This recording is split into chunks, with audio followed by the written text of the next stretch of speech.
Okay, so just to briefly introduce myself, I'm an educational consultant, teacher, mentor.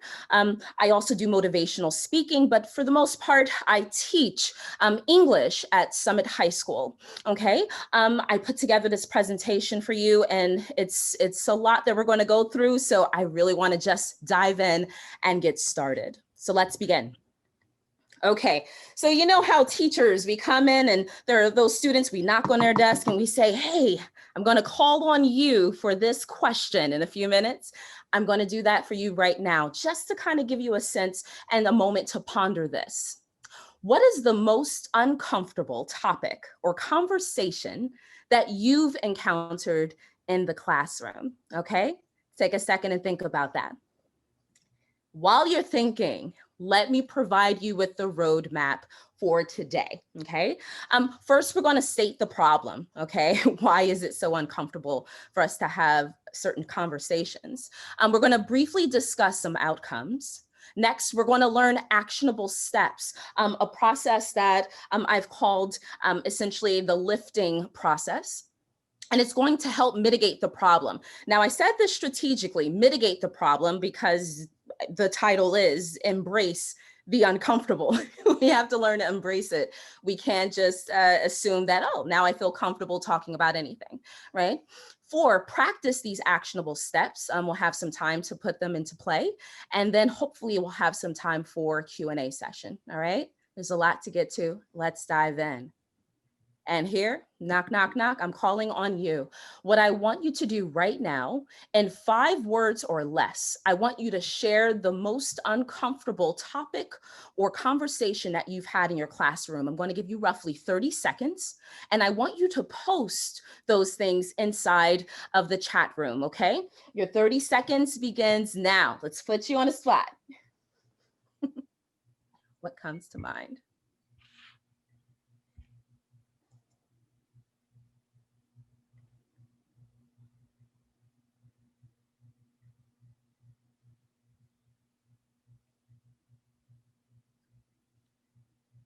I'll read them as they come through. Perfect. So, race, student with SAD asks what autism is, lack of teacher diversity. And that's time. Continue. The connection between racism and religion. Ooh. Holocaust. Sexism and Shakespeare. Talked with a student who had a t-shirt with a number of names on it, all friends she knew that had been killed by gang violence. Oof. Yes, yes, yes. Those are all heavy duty topics, right? That a lot of us will feel very uncomfortable in discussing. Let me share my uncomfortable story with you. So yes, though outside of the classroom, I have encountered issues on, as some of you have brought up, race, my sex, my age. I've also, of course, experienced certain things inside of the classroom, particularly experienced around the things that I've planned, the lessons that I've planned.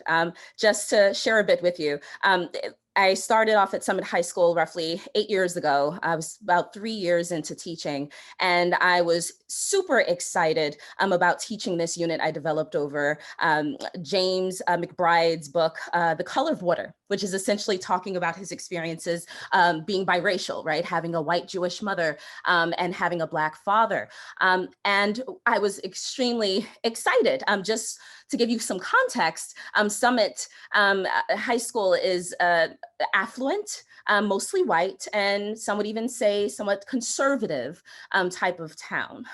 But nonetheless, I was just like, let's go, we're gonna talk about race, right? So I created and we did historical context, we built all these things. And I was like, we're gonna start this conversation that we're built up to, and I'm gonna lead with my own racial experience. And then it's just gonna open up and the students are going to come pouring out their stories and it's gonna be amazing. Pause. Do you think it was amazing? Yeah. Besides students probably wanting to jump out the window, we were on a second floor. Goodness, it didn't happen. Yeah, it was awkward, right? Students were sitting there staring at me like, oh goodness, you went through that? Wow. Others felt like turned red. Wow. So we're going to talk about this? Oh boy. It was just awkward, even for me, right? The point is, though I thought I was prepared, I was not, right?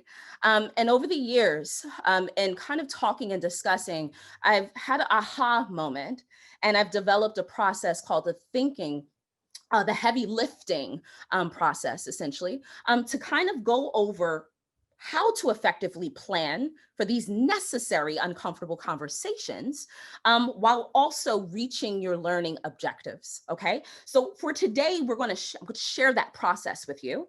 And although it's comprehensive, we're essentially going to go over the outline structure and kind of go over this, in generally. Okay, but hopefully you can walk away with some actionable steps. All right, let's dive into this. The problem. Now, the first problem I would say is a personal problem, right? Let's read this. When faced with any difficult conversation, there are three possible outcomes that teachers are met with, right? The people who want to do the lesson planning and talking about this. You can either say, yes, I'm going to hold this crucial conversation and it will go great, right? You can have a conversation that goes poorly, as I experienced, or you can avoid the conversation entirely. Okay, we already know that that's a no-no, right? There's too many benefits. There are too many amazing things that we can take away by having a conversation. But I'm here to say that if you do have the conversation and it goes poorly, it's okay. Put some Neosporin on it, put a Band-Aid on it. We're going to bounce back, okay?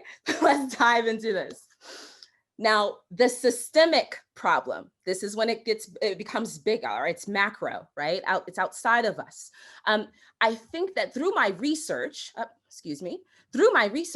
this says it best, right? The mainstream communication classroom has been orchestrated to observe and preserve dominant cultural norms that serve white, male, middle upper class, heterosexual, cisgender, able-bodied, and Christian interests. That is, you could look at the holiday schedules of most US colleges and universities, and I would add in K through 12, right? And see that this is a systemic issue. No wonder why it's hard to facilitate these uncomfortable conversations, right? I mean, come on, in this classroom, both the teachers and the students, you have to embrace the charged personal emotions that are attached to the things that you guys brought up, right? The fear of being judged, misunderstood. Now they're going to treat me differently because I seem to be the only conservative voice in the class among the liberals, right? And think about our students, every single one of them, including the teacher, right? There are certain connotations that are attached to words, and students will say things, right? Students will receive them differently. We have to unpack them and think about those different contextual meanings. Conflict and tension can most certainly arise in the classroom when it's handled, right? We have no idea. This is a big one. Throughout the years, you've had those students, and you know who I'm talking about, those students that are just like, blah, blah, blah, right? They'll say anything, no filter whatsoever. You have no idea what they're going to say, right?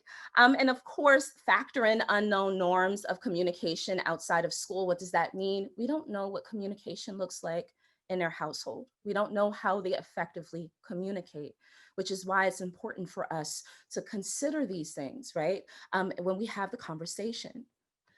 Now, yes, I understand that those may in fact be some of the issues and some of the problems, but it is crucial to have these conversations, right? When they're done right, these are some of the outcomes. Look at this. We're creating analyzers, right? Synthesizers. They become self-reflective practitioners. We create critical thinkers, right? With empathy. Most importantly, right? They'll be able to develop their voices and connect with other students in the classroom so they can become more and more comfortable with discussing uncomfortable things, right? Overall, the mission of every educational institution is to develop productive, civically engaged citizens. And that's what we will do when we implement these strategies in the classroom. Now that we're done kind of talking a little bit about the problem, I want to discuss ways to mitigate this problem. And guess what? Yes, it starts with us as the educators, right? We have to think about how we're going to handle and prepare to have these uncomfortable conversations that will address both the personal and the systemic problems, okay? And this is when, before we dive into the uncomfortable conversation, we have to do the heavy lifting, okay? Now, in breaking this down, I created actionable steps for preparation, okay? The word lifting itself is an acronym, right? Leave, inform, foster, think, intrigue, name, and give are some verbs that we should keep in mind when we are considering, right, going through the lifting process, okay? Here's something I want us to note before we dive further into this. The first 3 steps, okay, of this process involves personal things that you must do before you even touch, think about, or even start to work with the content of the conversation, okay? Let's kind of dive into this a little bit. Oh, here we go. Okay, I know that man looks creepy. All right, I did this intentionally. Okay, blank face. Okay, leave your biases at the door, not your classroom door, the school door. Okay, why? Okay, James Baldwin says it best. The purpose of education, finally, is to create in a person the ability to look at the world for himself, to make his own decisions. As educators, right? We give the students the tools and the strategies, right, to use in order to think, right? The biases will tell them what to think, but teachers teach them how to think. Hence, leave your biases at the door. Comes with practice. Next, the I's process is to inform yourself about student populations in the various perspectives, just to kind of give context, right? Who's in your classroom? What are their interests? Do you know the makeup of your classroom and some of the things that they're involved with, right? If so, brainstorm those, bring them in to your lesson planning. And of course, whatever it is that you're going to talk about, you need to know the various perspectives, right? The different ways of looking at whatever it is that the students may in fact talk about. And of course, this third step, the F, foster a safe environment, okay? I don't want to spend too much time on this, but I did want to give you a little insight onto this just in case. I am coming from an English background, so I don't want to assume. But I think the Socratic seminar setup is a fabulous way of giving you some ideas of what you can do to foster that safe environment, right? The teacher essentially becomes the facilitator, right? You're not telling, being a part of the discussion, you're guiding the students, right? You teach students how to communicate. As we said, we don't know whether the students know how to communicate or not effectively, right? Provide them with the language. Instead of saying disagree or agree, what cues can I use? I agree because, I disagree because. To help push the discussion further, give them the language, the cues. What did you mean when you stated, right? How can you follow further? Do you have textual support? So on and so forth, right? You want to give them the language. Set your expectations. Are you going to change the classroom physically by creating a circle, right? Are you going to have them track with their eyes? Must they raise their hands, right? Must they always bring some type of textual support? Establish some of the processes, right? And the standards that you will have laid out before the students will even have the discussion. And of course, this is so important, right? I had to tell a lot of teachers this. You have to understand the purpose of the Socratic seminar, right? When Socrates allegedly met with his students, right? He peppered them with questions. The objective was not to come in and debate, right? And try to convince someone else of the other side. The objective was not to come in as a panelist, right? And come in as expert and share your expertise. No, right? The objective essentially was to discuss, right? Whatever the topic was for deeper understanding, right? It was about the journey, not the end destination, right? And we have to keep that in mind. Have the students unpack whatever it is that they're discussing, right? So they can get something rich out of this. They can walk away finding a new voice and a new perspective, all right?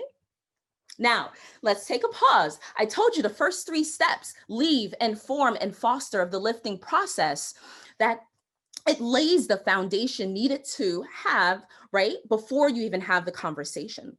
And once established, it does not change and it becomes habitual, right? Leave your biases at the door. You should continue to practice that until it becomes habitual. Informing yourselves about the students as well as the different perspectives, habitual. Leave it, right? It will not change. Foster a safe environment that should become habitual for you and your students.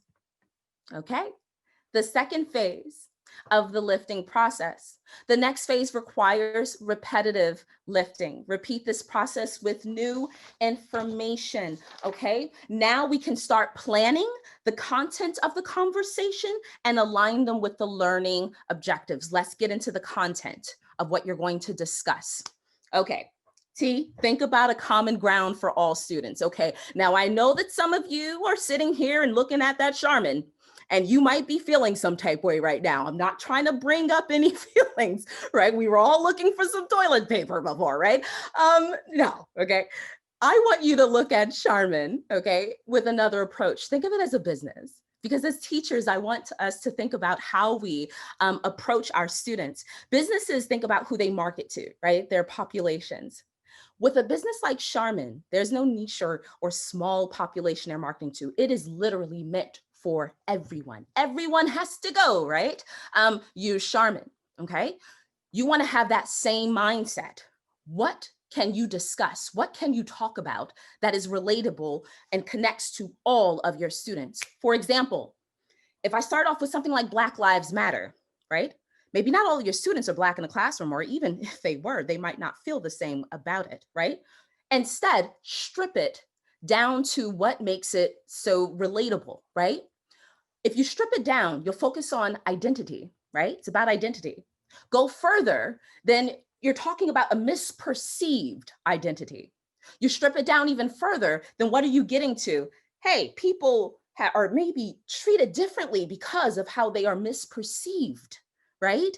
Now, it's not just the Black students in the classroom that connect. Now we're talking to all of our students because they may have all experienced being misperceived or treated differently by that misperception at one point, right?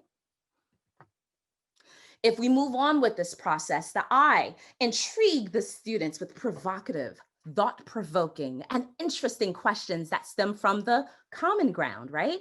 If I was to build off of that, right? We think of these as essential questions.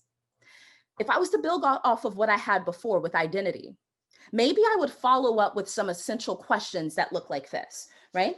How do you get people to see you for who you really are, right? Why does it really matter how people perceive you and whether they know who you really are, right? Now we're kind of like getting at those students, reaching every single one of them and starting to get them to think about themselves and self-reflect, right? Next, the N, and this is where it all starts to tie together, and this is the part that I love, right? In the lifting process, the N, name the analytical lens you will use.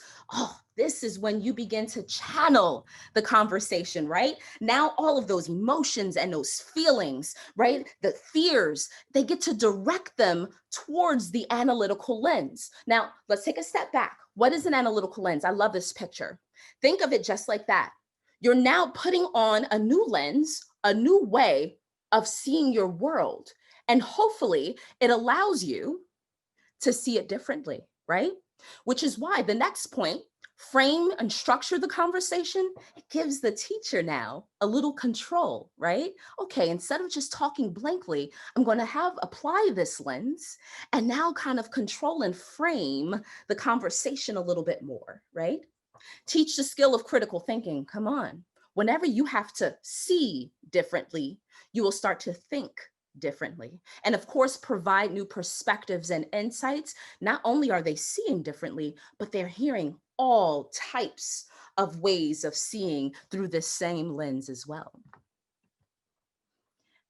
Here are some examples of some popular, and of course, these are just a handful, different type of analytical lenses you can use. Some of my favorite: Marxist lens, feminist literary lens, psychoanalytical lens, the historical lens. As an English teacher, I have the privilege to go ballistic with all the type of lenses that I can apply to anything that we read, but so do you. No matter what background that you come from, you can absolutely apply them all.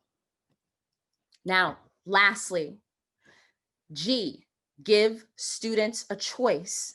Passion led them there, right? The more and more you involve your students, the more and more they see themselves in the lessons, the more and more you get them fired up, right? To talk about and discuss whatever issue is at hand.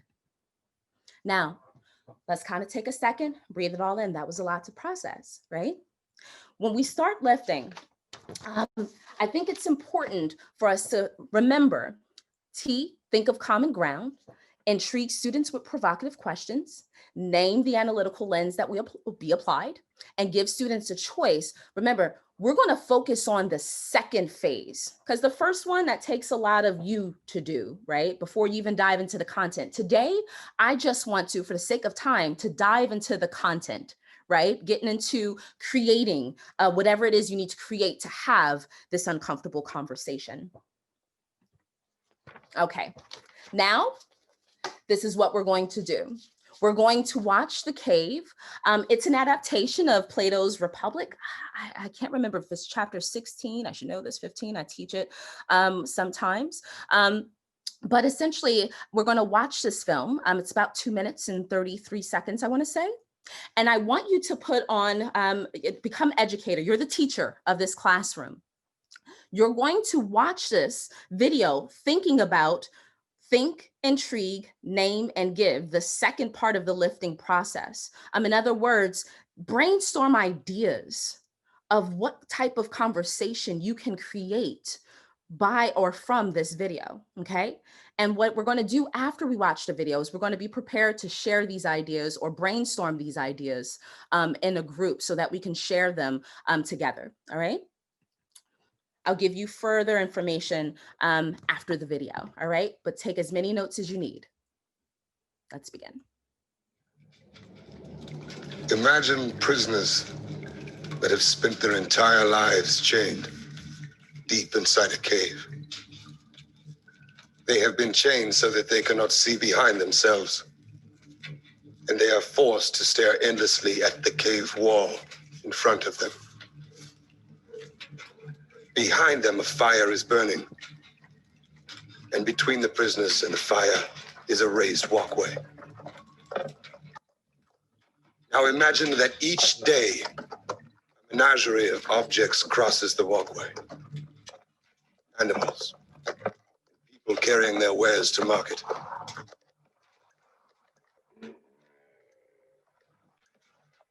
Their shapes create an intricate shadow play on the wall in front of the prisoners. This is the only world that the prisoners have ever known. Shadows and the echoes of unseen objects. Now, imagine that the prisoner is released.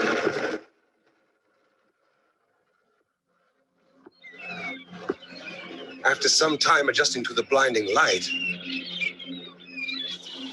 the freed prisoner will begin to experience the world outside of the cave for the very first time. And it is like nothing he could have ever imagined.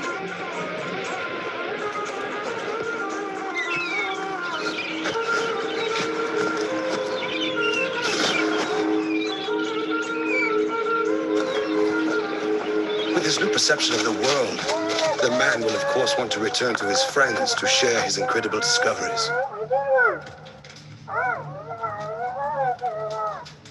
But the prisoners cannot recognize their old friend. He appears as all things do. His voice is a distorted echo, and his body is a grotesque shadow. They cannot understand his fantastic stories of the world outside of the cave. To them, it will never exist. This, of course, does not make the world outside of the cave any less real. Okay. Now, we're going to do a little warm up before we begin lifting, okay? Let's walk through a model. We know how we like to do it with our babies, our students. Let's walk through a quick model to kind of get you guys thinking about how can I kind of look at this, okay? So if I was to think about the second phase of the thinking process, okay? If you think about think, the common ground, okay? We all raised to have biases, right? Certain beliefs and perspectives. That applies to everyone in a classroom, right? Intrigue them with some provocative questions. So if I come out of that common ground, can our household upbringing, cultural beliefs, and biases ultimately end up creating our cave?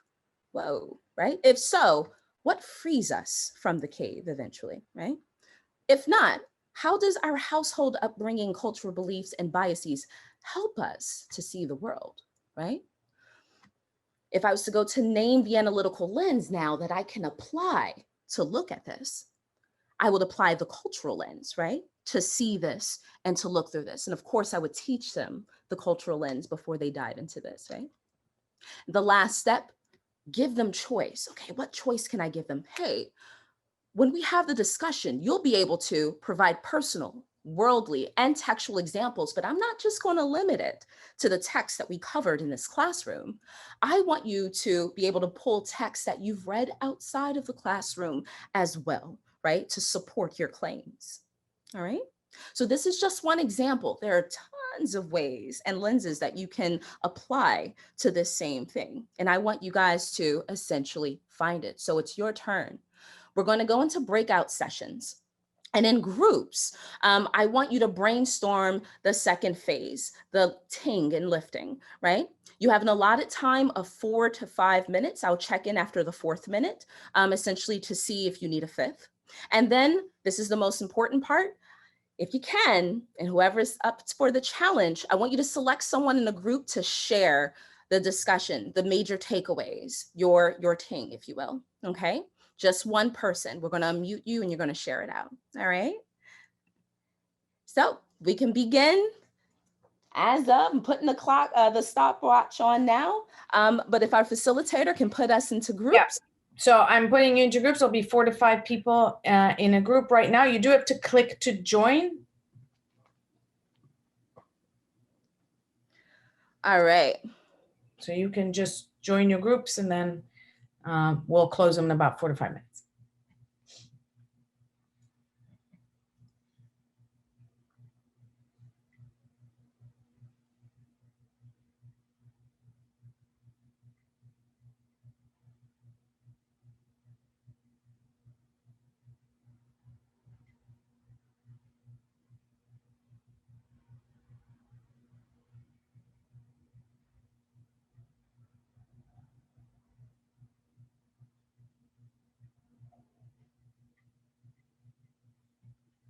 So Dorothy and Keith, you can join a room. You should be able to see a button that you can click on to join the room.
to another room.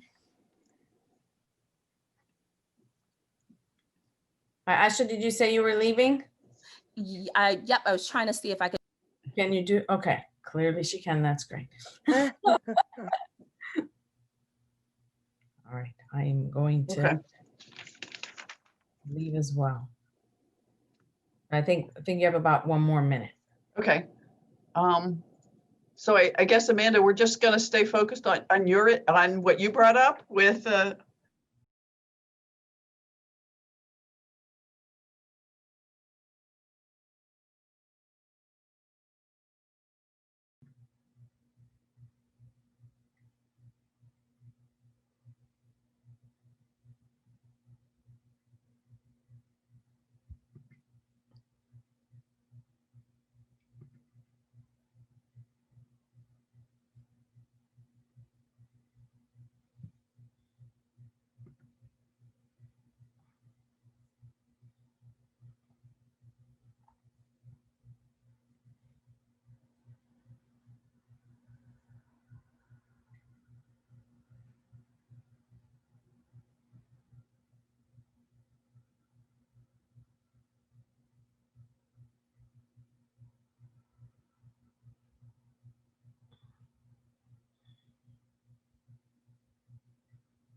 So it sounds almost like you're saying for us to take a look at like from the perspective of the prisoner, right? Like how could the one who got free kind of help shape a new perspective for the prisoners? And if you're teaching conflict in your class, maybe it could be how is the family focusing on the people who are at home and them possibly rejecting or, challenging what the person who's been free has, perceived or seen or how they've changed. I think all adolescents would understand that. Yeah, for sure. So 1 more minute. I'm going to close the room in 1 minute. That's okay? Yeah, 1 more minute and then let's close. Yeah. All right, guys. So since I'm in it.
Do you need me time?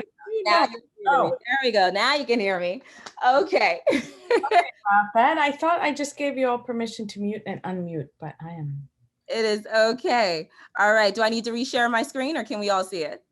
No, you need to, I can see. I think you need to reshare. Gotcha. Let me reshare the screen now.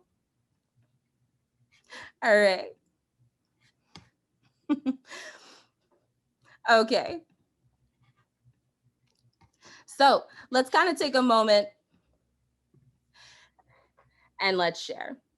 Okay. One of the groups that I was in, I would like someone for that group. I'm gonna spend a lot of time just before we kind of dive into this, because I know we're kind of wrapping up on time. Let me say this. A lot of the thinking that goes into this, right? A lot of the brainstorming, this takes time.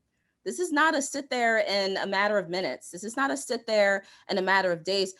this conversation should start to happen while the students are learning, after they learn some crucial and key information, so that they can sit down and have the conversation, or whatever is said in your curriculum, right? They have to learn the analytical lens before they can even apply it, right? So this is heavy duty stuff right here. And usually it takes me about 3 hours to kind of go in and train different teachers on this, right? We're just trying to condense this down into an overview. So I want to keep that in mind. But for one group, I definitely heard something impressive because she already had kind of like an intent and a certain lens that she already came into this discussion with. I'm wondering what group I came into. I wasn't able to write down the name, but you know who you are. The first group that I jumped into, if you can have that person share some of the major takeaways. So you should be able to unmute yourself, but if you're running into trouble, then just raise your hand and I'll unmute you, because I believe I gave you all permission, but I am not 100% sure. I was able to unmute myself. Okay. Yeah, so I don't know if you want me to tell you the whole background story of it. Yeah, or? you can provide the context and then we'll walk through the second phase. You'll tell me the common ground that you established and then we'll walk through the ING. Sure. So I am a high school teacher with students with ASD and other developmental disabilities. So we're working on a new unit on self-advocacy and self-determination. And essentially the first step is I need to, you know, help these students understand what their classifications are and then go from there, right? So a number of my students may not know that they are classified. A number of them may not know that they have IEPs and so on and so forth. So it's almost that conversation, that uncomfortable, it may be, conversation I need to have with my students. So if you were to walk away, your objective is essentially to get the students to not only just walk away understanding the importance of knowing, right, the different learning abilities or disabilities, but essentially to kind of even try to take it further, maybe even on their own, or when you get the parents' permission to understand their own, right? Yep, so self-advocacy would be my end goal, yep. Excellent, excellent. Okay, so if we walk through, right, what is your team? What is the common ground? You had to think of a common ground for all the students, and that's clearly what for you? I believe that all of these students have some sort of classification or disability. Absolutely. Excellent. So that's where we'll reach all the students. Now we're going to build on top of that and start to think of the essential questions that are aligned with your learning objectives. So what essential question or questions did you come up with in regards to connecting to the clip? I guess basically it's what are these disabilities? What are these learning disabilities? So what's autism? What's, you know, a learning disability? Breaking it down that way. Okay, so to me, if I was to come in and say and help you out with this, right, we will kind of unpack that, right? I would say, okay, maybe a part of your learning objective, if we were to add actionable steps and all those other things of having the students walking away, learning these particular learning disabilities and learning how to self-advocate for self. If I had to take that and create essential questions, right, which are more the provocative questions, and tie it to the video, what I would do is I would create questions that says something like this. Since you want to, if we were to apply and think about the cave, and of course I'm high school, right? So I don't know the level of your students. If we were to think about apply this cave as the cave of the unknown, right? Remaining in the dark, right? Say that they've already done their research. What are some of the devastating impacts of not knowing of your learning disabilities, right? How can that impact you if you were in that cave, right? You can follow up with another question. What's the way to freedom, right? How can learning, right? These learning abilities, and is stepping outside of the cave, what does that mean, right? And of course, hopefully for you, you'll kind of like grab those students to see that the more you learn, right, the more learning disabilities you learn, it's like stepping out of the cave and becoming free. Now you can understand, this is how I see. I'm no longer in darkness, right? Things don't come, you know, blurry and it's not understandable to me. Now I can see clearly, right? Now that I understand and comprehend a learning disability. And more importantly, now I know I can speak up and advocate for self, right? Now that I understand, right? That is an example of essential questions that connect, right? Even though it's aligned to your learning objectives, it connects to the video that we've had, and it's provocative. It gets the students like wanting to engage with it. Now, if we go to N, the analytical lens that you would apply would of course be the learning disability lens, right? Where they'll learn about the different type of learning abilities, right? And then of course for your G, giving them choice, we can even have the students go out and learn different type of learning abilities, right? And then they can add it in when they have the discussion on a video and they apply all of these things that they've learned, they can discuss it and talk about it, right? This is one example. That takes heavy lifting. She knew and had an objective of essentially what to do. It takes time and it takes practice, but I promise you this way of thinking can definitely help. I want to transition, since we have another minute or two, to questions. I know that it's about 4:50. Can I take a question or two, or, okay. Are there any questions while you guys were going through this and that you might have had in mind? And I can absolutely try my best to answer before we wrap it up. So you can either just unmute yourself, or if you're more comfortable, okay. you can just put it in just put the question in the chat and I'll read it out loud, whatever people feel more comfortable doing. Okay. Okay. And somebody wanted the link to the video. I don't know, Asha, if you can. Oh, well, I was informed that Rutgers was going to post this. Yes, no, but I think, is it the link to the actual video? I think it's the cave video. Of course, guys. Can you please put that inside of, I know I shared it with you. Can you please put that inside of the chat room? Yeah, let me check. You shared it in the last email? And it's an adaptation. It's an adaptation of Plato's, I think it's book 7 of the Republic. I usually read that with my honors classes. And then I show this video as an adaptation. It's not the exact same thing, but it's a really good one. It's a really good one. Here we go. So this is the link to the video, okay? Yes. Any other questions? All right. Well, I will say this until something comes through. Guys, thank you so much for joining us. Just so you know, this I cannot emphasize this enough. This is a tedious process. You do not just go through this and then get in the classroom and it's like, all right, I'm ready. No, no, right? This is practice. This is practice. Like, I usually go out and I showed you a quick overview. But generally speaking, when I go out and I do training, and by the way, my information is here. You can contact me, email me if you have any type of questions. You can go to my website and kind of see essentially anything that you want to learn, I will be glad to follow up with. But it takes about 3 hours usually to go through this training. To kind of go really into detail, but I really hope that you guys walk away and especially practice all of the lifting process, especially the first steps, okay? I appreciate you guys. It's been a ball, it's been a blast. And I hope that you can walk away with some actionable steps to bring into your classrooms or into your schools, all right? So there's one question about, are there any training directly linked to SEL? Okay, I mean, essentially, it's not, I feel as though it's all applicable, right? And essentially it's so broad that you can apply it to different types of settings, right? This lifting process. It's really in how you take it and cater it to fit your needs, right? And what you need to do within your setting. And that's the way it's kind of like built.